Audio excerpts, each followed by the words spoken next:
맥추절을 지키라, 맥추절을 지키라, 이런 제목으로 하나님 말씀을 전합니다. 우리가 어린 시절, 제가 이제 60이 좀 넘었습니다만 우리 어린 시절 우리 부모들은 자녀를 많이 낳았습니다.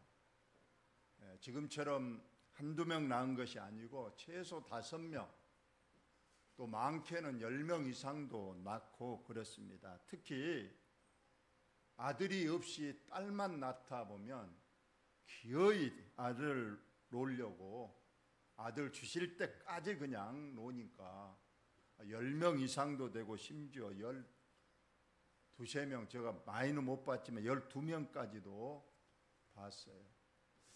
그래서 자녀들을 많이 낳았으나 지금은 이제 자녀들을 적게 놓는 시대입니다. 그런데 보면 이 자녀들이 많은 가정들, 자녀들 보면 특히 두 부류로 나눠집니다. 어떤 자녀들은 부모들에게 그렇게 말합니다. 그 어려운 시절 아니었겠습니까? 그 당시에는. 그러니까 우리 부모가 나를 왜 못 먹이고 못 입히고 심지어 학교도 많이 안 보내줬냐 하면서 나중에 커서도 그 부모를 원망하고 부모를 적대시하고 부모님과 절교하는 그런 자녀들도 있습니다. 그런 반면에 그 잘 못해줘서 참 못 먹이고 못 입히고 학교도 못 보냈는데도 어떤 자녀들은 그 부모에게 너무 감사하다는 거예요. 낳아주신 것도 감사하고 그 어려운 시절에 그래도 우리를 먹여 여기까지 키워주지 않았느냐, 감사하다 하면서 참 그 부모들을 잘 공양하고 효도하고 잘 섬기는 그런 자녀들이 있다는 겁니다. 똑같은 시대에 똑같은 어려운 때에 두 가정의 자녀들이 이렇게 다르다는 거예요. 우리 하나님의 택함 받은 우리 성도들도 이렇게 두 부류의 성도로 나눈다는 거예요. 우리 하나님의 은혜를 진정으로 감사해서 비록 가난하게 살고 참 누가 보면 내세울 것이 없지만은 근데 마음 속에는 하나님께서 내게 너무 많은 걸 주셨다. 올 한 해뿐만 아니고 이제까지 지내온 내 지난 발자취를 돌아보면 다 하나님의 은혜였다. 비록 제가 지금은 가난하고 병약하고 내세울 것이 없지만은 나는 천국 가는 소망이 있으니 그거 하나만으로도 하나님께 너무 감사하다 하면서 기쁨으로 하나님을 섬기는 그런 성도들이 있는 반면에 마음이 조금 위축이 돼가지고 네가 그래도 하나님 앞에 열심으로 교회에 나오고 열심으로 하나님 앞에 드리고 하나님 말씀대로 살려고 했는데 지금 내 상황은 저 하나님을 안 믿는 저 세상 사람들보다 더 못하다. 왜 하나님은 내게 물질도 안 주시고 내 병도 안 고쳐주시고 내 자녀들을 좀 세상에서 성공하도록 왜 안 도와주시느냐. 자꾸 그러면서 하나님에 대한 서운함, 거기에 넘어서 원망, 이런 것으로 교회는 나오지만은 참 어두운 그 표정으로 하나님을 섬기는 성도도 있다는 그러한 말씀입니다. 여러분은 과연 어떤 자녀들이며 어떤 성도들입니까?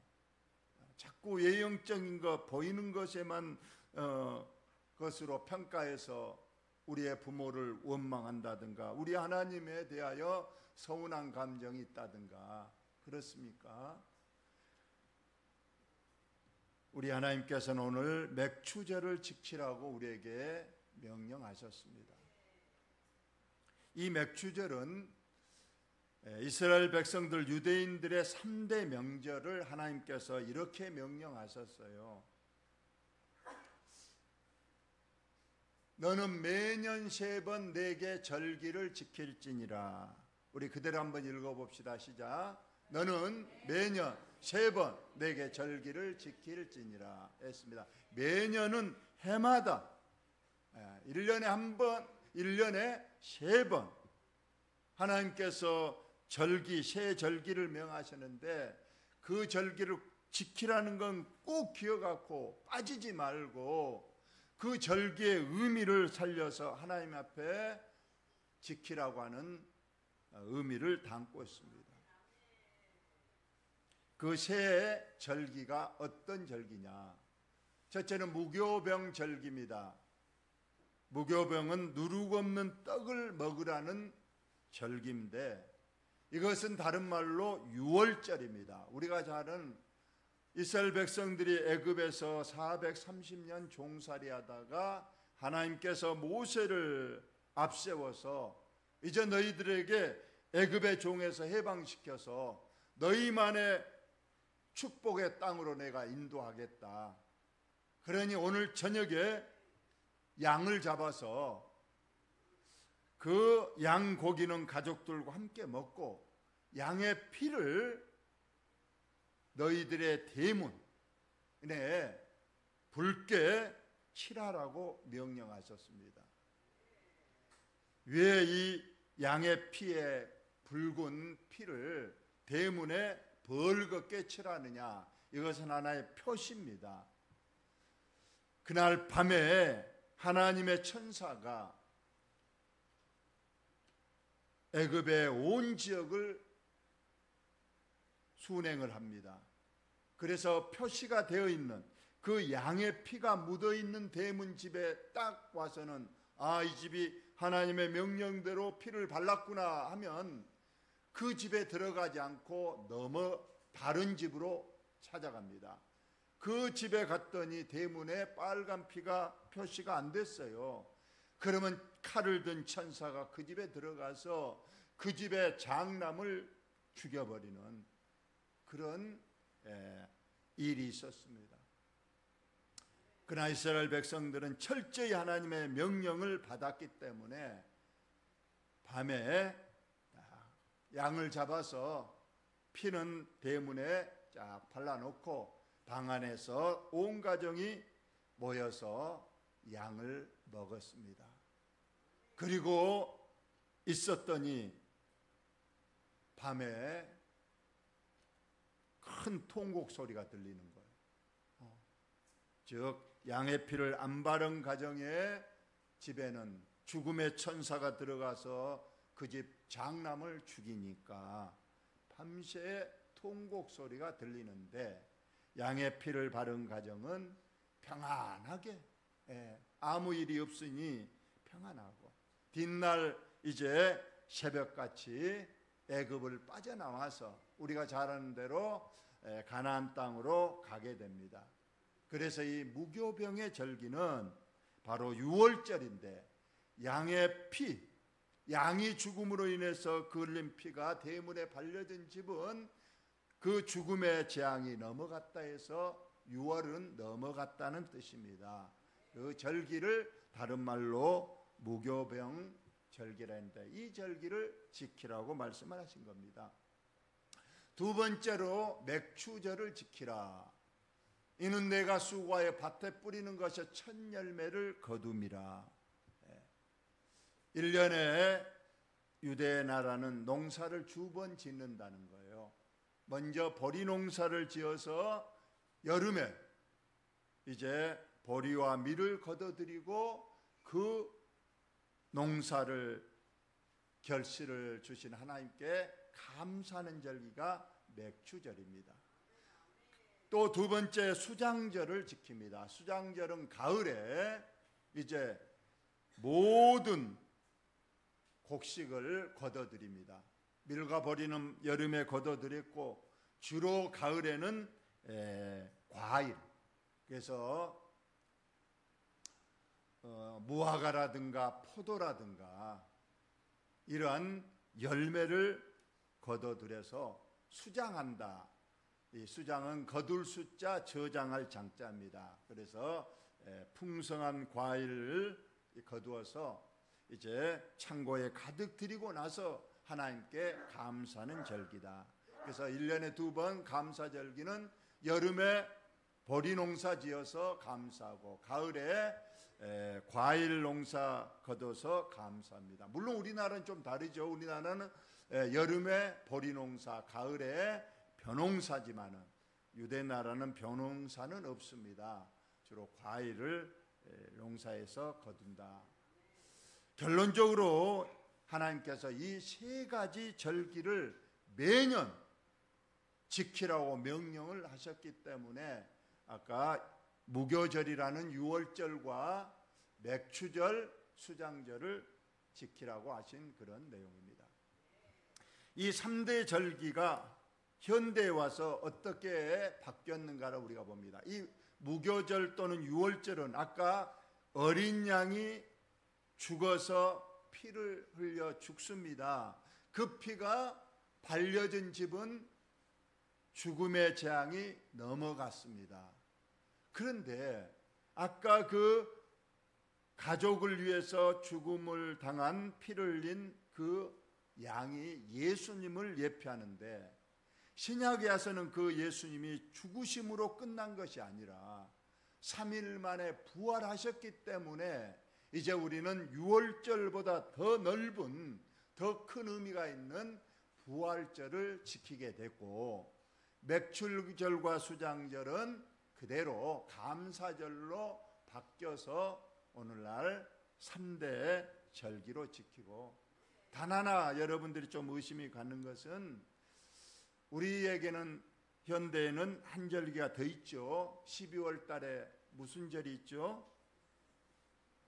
12월 25일 날 성탄절이 있습니다. 그래서 그것은 물론 구약 성경에는 기록되어 있지 않지만은 유월절 어린 양이 부활하심으로 다 있지만은 그분이 이 땅에 우리의 육신을 입고 오셨다는 것을 또 감사하기 때문에 예외적으로 성탄절까지 하면 우리 교회는 4개 절기를 1년에 지키고 있다고 볼 수가 있습니다.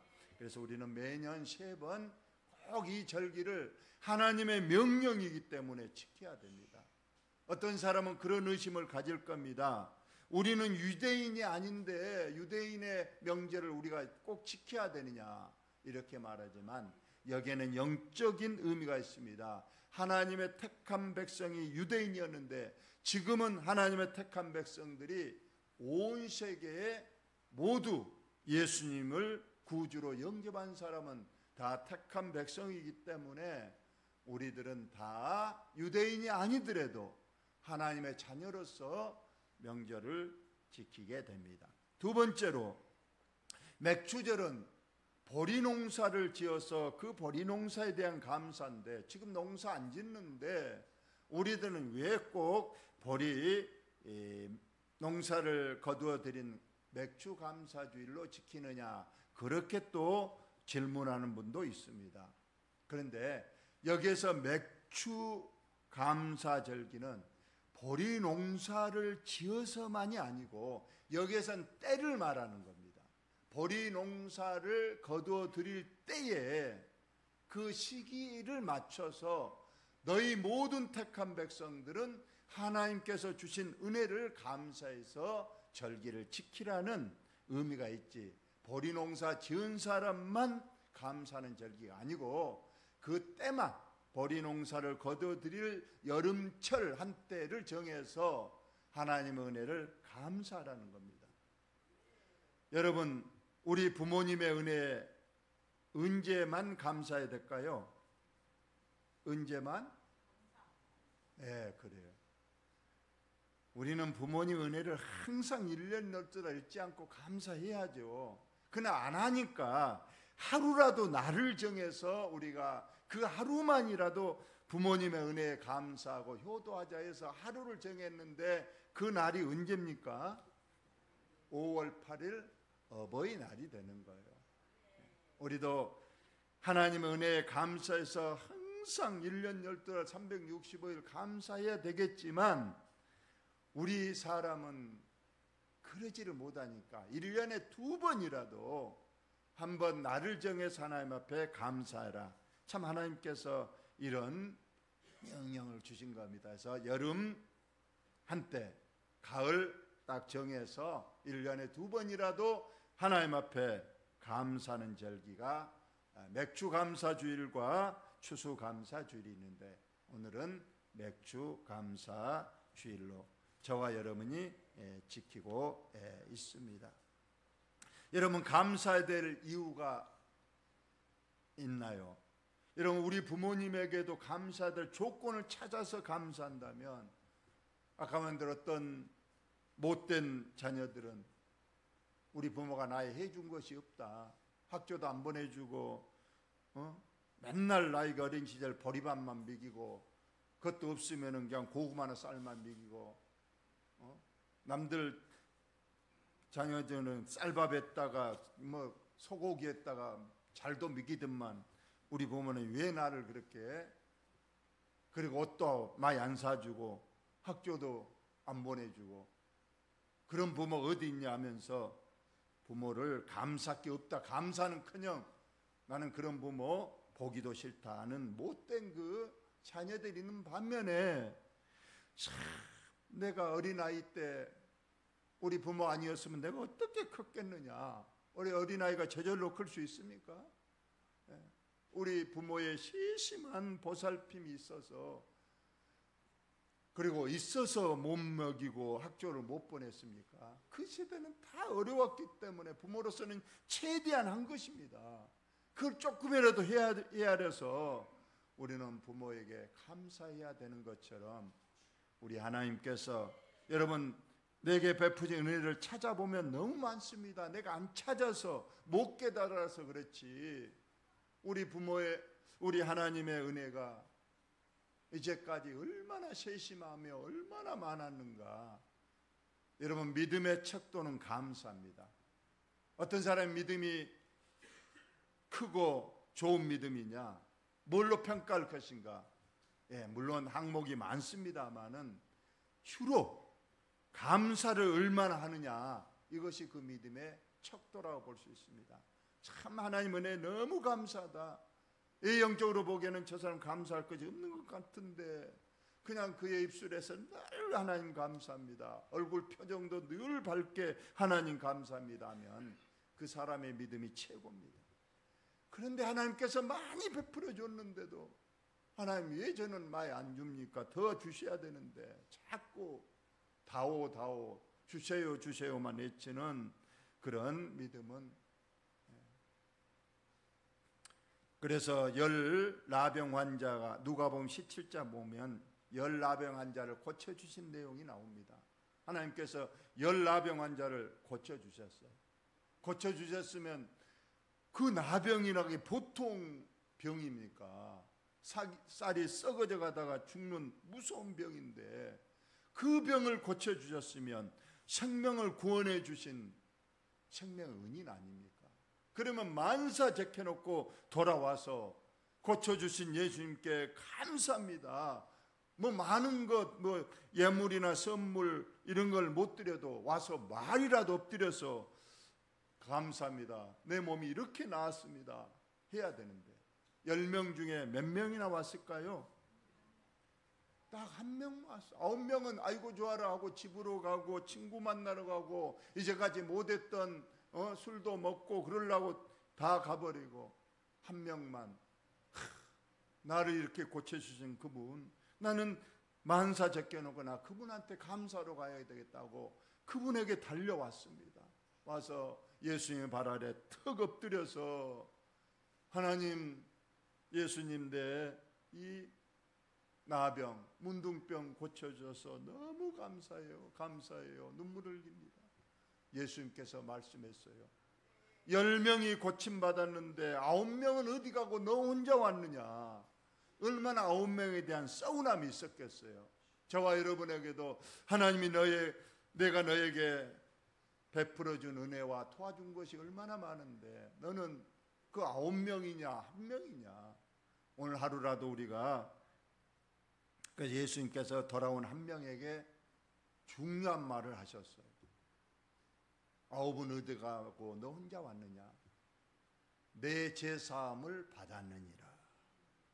돌아온 자만 제사함을 받고 돌아온 그 한 명만 천국의 축복을 여러분 누리신 줄 여러분 믿으시기 바랍니다.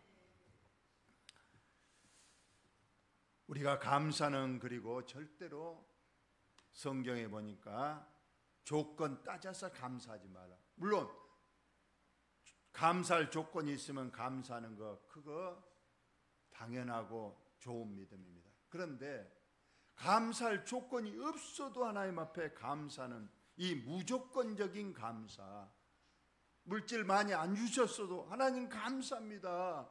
그래도 안 굶으니까 감사합니다. 크게 안 되고 하나님 병을 완전히 안 고쳐주셔도 하나님 이만함, 그래도 교회에 나올 수 있는 다리에 힘을 주시고 그래도 병원에 누워있지 않고 오게 하신 거 감사합니다. 늘 이러한 무조건적인 감사를 드리시는 우리 믿음 돼서 올 맥주절 하나님께서 기뻐하시는 저와 여러분의 믿음이 되시기를 예수님의 이름으로 축원합니다.